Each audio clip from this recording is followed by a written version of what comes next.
माँ की ममता। एक छोटे से कस्बे में समीर नाम का एक लड़का रहता था। बचपन में ही पिता की मृत्यु हो जाने के कारण परिवार की आर्थिक स्थिति बड़ी दयनीय थी। समीर की माँ कुछ पढ़ी लिखी जरूर थी, लेकिन उतनी पढ़ाई से नौकरी कहाँ मिलने वाली थी, सो घर घर बर्तन मांजकर और सिलाई बुनाई का काम करके किसी तरह अपने बच्चे को पढ़ा लिखा रही थी।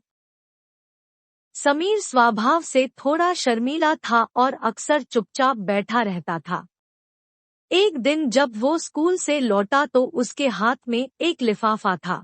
उसने माँ को लिफाफा पकड़ाते हुए कहा, माँ, मास्टर साहब ने तुम्हारे लिए ये चिट्ठी भेजी है, जरा देखो तो इसमें क्या लिखा है। माँ ने मन ही मन चिट्ठी पढ़ी और मुस्कुरा कर बोली, बेटा, इसमें लिखा है कि आपका बेटा काफी होशियार है। इस स्कूल के बाकी बच्चों की तुलना में इसका दिमाग बहुत तेज है और हमारे पास इसे पढ़ाने लायक शिक्षक नहीं है, इसलिए कल से आप इसे किसी और स्कूल में भेजें। यह बात सुनकर समीर को स्कूल न जा सकने का दुख तो हुआ, पर साथ ही उसका मन आत्मविश्वास से भर गया कि वो कुछ खास है और उसकी बुद्धि तीव्र है। माँ ने उसका दाखिला एक अन्य स्कूल में करा दिया। समय बीतने लगा। समीर ने खूब मेहनत से पढ़ाई की। आगे चलकर उसने सिविल सर्विसेज परीक्षा भी पास की और आईएएस ऑफिसर बन गया। समीर की माँ अब बूढ़ी हो चुकी थी और कई दिनों से बीमार भी चल रही थी और एक दिन अचानक उनकी मृत्यु हो गई। समीर के लिए ये बहुत बड़ा आघात था। वह बिलखबिलक कर रो पड़ा। उसे समझ नहीं आ रहा था कि अब अपनी माँ के बिना वो कैसे जिएगा। रोते रोते ही उसने माँ की पुरानी अलमारी खोली और हाथ में उनकी माला, चश्मा और अन्य वस्तुएं लेकर चूमने लगा।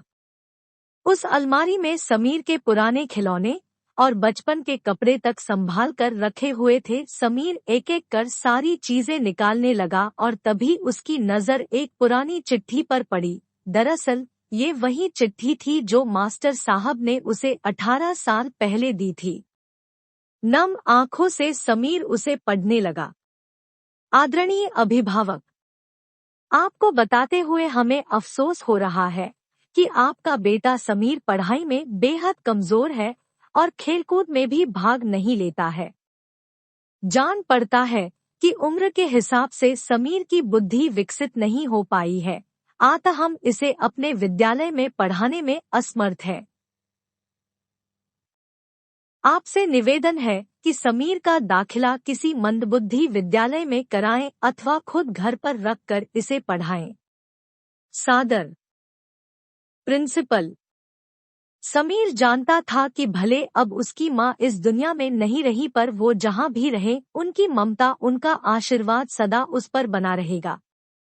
दोस्तों है, भगवान सभी जगह नहीं हो सकते, इसलिए उसने माएँ बनाई।